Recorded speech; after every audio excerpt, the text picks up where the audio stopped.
दोस्तों, कल्पना कीजिए एक ऐसे देश की जो इतना छोटा है कि आप 1 घंटे में उसे कार से पार कर सकते हैं, जिसकी आबादी मुंबई के एक मोहल्ले जितनी है, जो एक द्वीप है, चारों तरफ सिर्फ समुद्र। दुनिया उसे शांति का टापू कहती थी। फॉर्मूला 1 रेसेस होती थी वहाँ, टूरिस्ट आते थे, फाइनेंशियल हब था वो पूरी गल्फ का। और आज उसी देश की सड़कों पर टीयर गैस के धुएं हैं, आसमान में ड्रोन्स और मिसाइल्स हैं, जेलें भरी पड़ी हैं उन लोगों से जिन्होंने बस एक वीडियो शेयर किया। पेट्रोल रिफाइनरी पर हमला हुआ, डीसैलिनेशन प्लांट यानी पीने के पानी का सोर्स वो भी हिट हुआ, और एक महिला मारी गई ईरानियन ड्रोन के मलबे से। ये है बहरीन, और ये स्टोरी सिर्फ एक छोटे से देश की नहीं है, ये स्टोरी है उस पूरे खेल की जिसमें बहरीन सिर्फ एक मोहरा है, एक ऐसा मोहरा जिसे अमेरिका, ईरान, सऊदी अरेबिया और इजराइल सब अपनी चाल चलने के लिए इस्तेमाल कर रहे हैं। और इस पूरे खेल में एक सवाल है जो हर तरफ उठ रहा है, क्या बहरीन में तख्ता पलट हो सकता है? इस पूरी वीडियो में आज हम यही जानेंगे। पहले ज्योग्राफी समझते हैं। बहरीन पर्शियन गल्फ में एक आइलैंड नेशन है। 16 लाख की आबादी वाला ये देश जीसीसी यानी गल्फ कोऑपरेशन काउंसिल का सबसे छोटा और सबसे कम ऑयल वाला मेंबर है। लेकिन साइज से मत आंकिए इसे। बहरीन 1948 से अमेरिका की नेवी का गल्फ हेडक्वार्टर्स होस्ट कर रहा है, यानी यूएस 5th फ्लीट का घर है यहाँ। कई हजार अमेरिकन मिलिट्री पर्सनल यहाँ तैनात है। ये वही 5th फ्लीट है जो स्ट्रेट ऑफ हॉर्मूज से लेकर रेड सी तक अमेरिका की नेवल डोमिनेंस इंश्योर करती है। बहरीन एक ब्रिटिश प्रोटेक्टरेट था। अल खलीफा फैमिली 1783 में अरेबियन पेनिनसुला से आई और इसने यहाँ कब्जा जमाया। तब से यही परिवार राज कर रहा है, और इस परिवार को आज तक ब्रिटेन और अमेरिका का सपोर्ट मिलता रहा है, क्योंकि ये परिवार उनके बेसिस को यहाँ रहने देता है। बहरीन की स्ट्रेटेजिक वैल्यू का एक और कारण है, ये पर्शियन गल्फ के ठीक बीचों बीच है। स्ट्रेट ऑफ हॉर्मूज से इसकी दूरी बाकी गल्फ स्टेट्स के मुकाबले कम है। यही वजह है कि अमेरिका ने इसे अपना नेवल हब बनाया। लेकिन इस स्ट्रेटेजिक इंपॉर्टेंस के साथ आती है एक बड़ी कमजोरी। बहरीन की सारी कमर्शियल मैरीटाइम ट्रेड सिर्फ और सिर्फ स्ट्रेट ऑफ हॉर्मूज से होती है, कोई ऑल्टरनेट रूट नहीं। जो सऊदी अरेबिया के पास ईस्ट वेस्ट पाइपलाइन है, जो यूएई के पास फुजेरा पाइपलाइन है, वो बहरीन के पास नहीं है। यानी अगर स्ट्रेट बंद हुई, बहरीन को सबसे पहले और सबसे गहरा झटका लगेगा। दोस्तों, बहरीन की असली कहानी समझने के लिए उसके सबसे पुराने जख्म को समझना होगा। वो जख्म है शिया सुन्नी डिवाइड। बहरीन जीसीसी का एकमात्र ऐसा देश है जिसकी आबादी का मेजॉरिटी शिया मुस्लिम है, लेकिन देश की सत्ता में है सुन्नी माइनॉरिटी। इंडिपेंडेंट असेसमेंट्स के अनुसार शिया कम्युनिटी बहरीन की 55 से 65% आबादी है। इस बहुसंख्यक समुदाय ने लंबे समय से पॉलिटिकल और इकोनॉमिक मार्जिनलाइजेशन की शिकायत की है, सुन्नी लेड मोनार्की के तहत। ये डिवाइड कैसे इतना गहरा हुआ? 1950s की अपराइजिंग के बाद जो शिया, सुन्नी और लेफ्टिस्ट नेताओं ने मिलकर की थी, अल खलीफा फैमिली ने एक स्ट्रैटेजी अपनाई जिसे डिवाइड एंड कॉन्कर कहते हैं। उन्होंने जानबूझकर सेक्टेरियनिज्म को बढ़ावा दिया। पाकिस्तान, यमन, जॉर्डन से सुन्नी लोगों को नागरिकता दी, गवर्नमेंट हाउसिंग दी, मिलिट्री और पुलिस में जॉब्स दिए। मकसद था डेमोग्राफिक्स बदलना। बहरीन में एक मशहूर जोक है, आपको सड़क पर एक पाकिस्तानी पीटता है, एक यमनी अरेस्ट करता है, एक सीरियन इंटेरोगेट करता है, एक इजिप्शियन सेंटेंस सुनाता है, और इस पूरे प्रोसेस में एकमात्र बहरीनी वो विक्टिम है। ये जोक कड़वी सच्चाई को बयां करता है। 1979 में ईरान में इस्लामिक रेवोल्यूशन आई, और इसके बाद से बहरीन ईरान टेंशन एक नई डिमेंशन पर पहुंच गई। 1979 के बाद से ईरान में अपना थियोक्रेटिक मॉडल एक्सपोर्ट करने की कोशिश की। बहरीन ने पब्लिकली आरोप लगाए कि ईरान उसके शिया नागरिकों के जरिए कूज ऑर्गेनाइज करवाना चाहता है। और फिर आया 2011, जो बहरीन के इतिहास का सबसे बड़ा मोड़ था। 2011 में पूरे अरब वर्ल्ड में एक लहर दौड़ी जिसे अरब स्प्रिंग कहा गया। ट्यूनीशिया में बेन अली गिरे, इजिप्ट में मुबारक गिरे, और बहरीन में भी लाखों लोग सड़कों पर उतरे। फरवरी 2011 में हजारों बहरीनी प्रोटेस्टर्स मनामा में जमा हुए। उन्होंने मांग की नया कॉन्स्टिट्यूशन, ज्यादा रिप्रेजेंटेटिव पार्लियामेंट, पॉलिटिकल प्रिजनर्स की रिहाई। इनमें से ज्यादातर बहरीन की शिया कम्युनिटी से थे। पहले 2 दिनों में ही पुलिस ने प्रोटेस्टर्स पर गोलियां चलाईं। 2 प्रोटेस्टर्स मारे गए। इसने भीड़ के गुस्से को और बढ़ा दिया। फरवरी 21 को टेंस ऑफ थाउजेंड्स लोगों ने एक मॉस्क पर रैली की रिजीम के सपोर्ट में। फॉर्मूला 1 रेस जो बहरीन में होने वाली थी, गवर्नमेंट ने कैंसिल कर दी।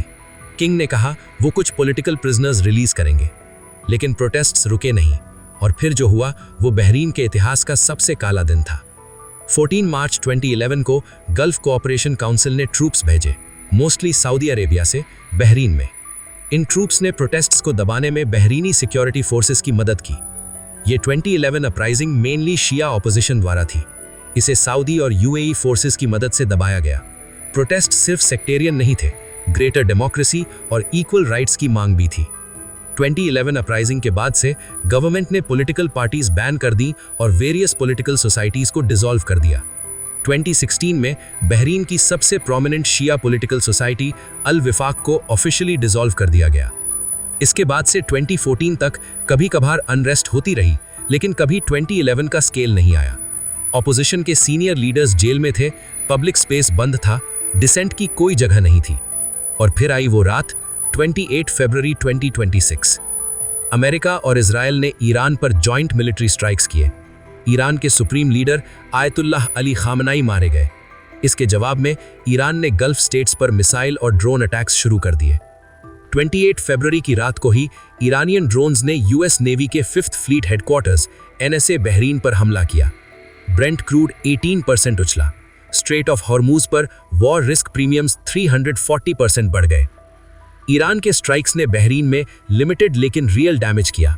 बापको एनर्जीज रिफाइनरी में आग लगी, डीसैलिनेशन फैसिलिटीज हिट हुई।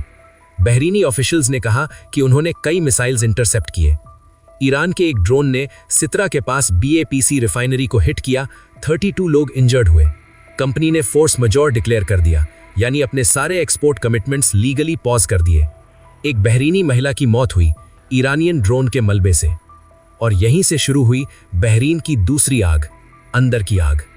खामेनेई की असैसिनेशन कंफर्म होते ही बहरीन के कई शहरों और गांवों में प्रोटेस्ट्स शुरू हो गए। शिया मेजॉरिटी पॉपुलेशन में से लोग सड़कों पर उतरे। ये एंग्री मार्चेस थे, लेकिन इनिशियली पीसफुल। ये प्रोटेस्ट्स बहरीन में एक rare instance of civil unrest थे। इनमें हंड्रेड्स ऑफ पार्टिसिपेंट्स थे जो शिया मेजॉरिटी पॉपुलेशन से थे, और ये देश के कई सिटीज और विलेजेस में फैल गए। बहरीन की गवर्नमेंट का जवाब वही था जो 2011 में था, दमन।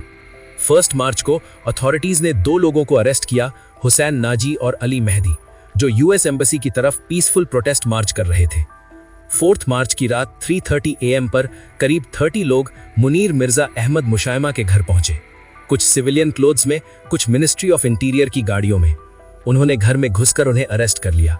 6 मार्च को इंटीरियर मिनिस्ट्री के सिविल डिफेंस काउंसिल ने सभी प्रोटेस्ट्स पर एक ब्लैंकेट बैन लगा दिया, ईरान की बहरीन के खिलाफ एग्रेशन को देखते हुए पब्लिक सेफ्टी का हवाला देते हुए।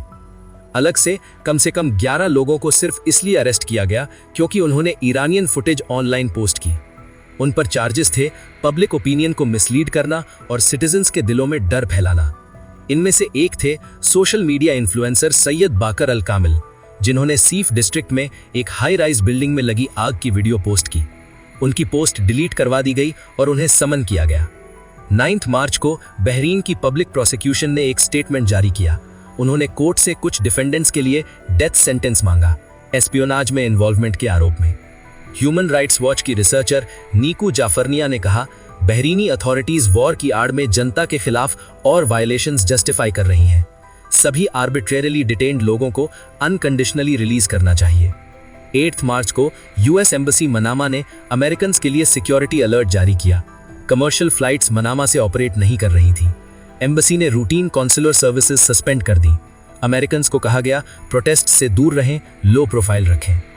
सिर्फ सिक्योरिटी नहीं, बहरीन की इकोनॉमी भी एक बड़े संकट में है। एक एनालिस्ट ने कहा, बहरीन इस कॉन्फ्लिक्ट के सबसे वल्नरेबल फिस्कल पोजीशन में है। पब्लिक डेट 2025 में जीडीपी के करीब 150% तक पहुंच गया था। फॉरेन एक्सचेंज रिजर्व्स बहुत कम है और जीसीसी का सबसे कम ऑयल वाला देश होने की वजह से रेवेन्यूज की भी कमी है। बापको यानी बहरीन पेट्रोलियम कंपनी और अल्बा यानी एल्यूमिनियम बहरीन ने कॉन्फ्लिक्ट के कुछ ही दिनों बाद फोर्स मजोर डिक्लेयर कर दिया। टूरिज्म सेक्टर भी बुरी तरह हिट हुआ, फ्लाइट्स बंद हैं, सिक्योरिटी रिस्क है। बहरीन के पास स्ट्रेट ऑफ हॉर्मूज के अलावा कोई ऑल्टरनेट कमर्शियल मैरीटाइम रूट नहीं है, यानी सारी इंपोर्ट्स और एक्सपोर्ट्स एक ही रास्ते से, जो अभी इफेक्टिवली बंद है। GCC focused economist Justin Alexander ने कहा, बहरीन डेफिनेटली सबसे वल्नरेबल फिस्कल पोजीशन में है। ये कॉन्फ्लिक्ट एक्चुअली एक फ्रेश रीजनल बेल आउट की संभावना बढ़ा देता है, जैसा 2018 में हुआ था। बहरीन के पास गल्फ का सबसे limited stockpile of ballistic missile interceptors है। वॉल स्ट्रीट जर्नल की एस्टिमेट्स के अनुसार ये प्रोलॉन्ग्ड फिस्कल कंस्ट्रेंट्स और लॉजिस्टिकल लिमिटेशंस की वजह से है। 28 फरवरी से अब तक बहरीन ईरान का तीसरा सबसे ज्यादा टारगेटेड गल्फ स्टेट है। बहरीन और जॉर्डन ने अब तक hundreds of millions of dollars incoming threats को न्यूट्रलाइज करने में खर्च किए हैं। हर इंटरसेप्टर जो फायर होता है वो रिसोर्सेज रिप्रेजेंट करता है जो रातों रात रिप्लेस नहीं हो सकते। दोस्तों, अब सबसे बड़े सवाल पर आते हैं, क्या बहरीन में सच में तख्ता पलट हो सकता है? एक्स जैसे प्लेटफॉर्म्स पर अनवेरिफाइड रूमर्स सर्कुलेट हुए किंग के देश छोड़ने के इमिनेंट ओवरथ्रो के, लेकिन मार्च 2026 तक इनका कोई क्रेडिबल एविडेंस नहीं था।